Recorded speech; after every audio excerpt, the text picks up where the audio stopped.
There is so much happening in the United States of America, also known as the land of the free, that it's quite hard to keep track of the daily events in the United States.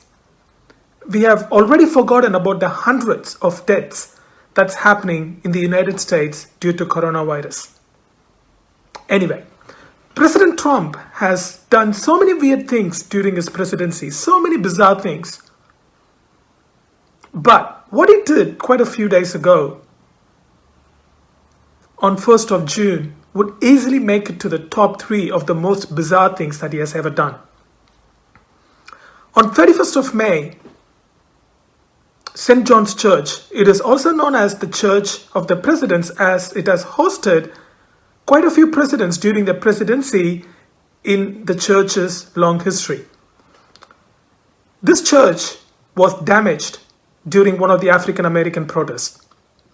The next day, on 1st of June, on the Monday, President Trump finished his White House press conference and decided to make an impromptu visit to this church, not to pray, but to use the church as a prop for a cheap photo opportunity. President Trump walked to the church, posed for the cameras with the White House Bible held high in his hands. How bizarre. The bishop of St. John's Church was quite upset on Trump's behavior, and rightly so. On that day, around the White House, there were African American protesters protesting the death of George Floyd. This impromptu visit to the church of President Trump's demanded the security guards to disperse the protesters with tear gas. They were peaceful protesters and they were dispersed using tear gas. President Trump's White House Secretary, Kayleigh McEnany, was questioned about this in her White House conference. And she lied through her teeth, saying that there was no tear gas used and the protesters were attacking the police, which is not true.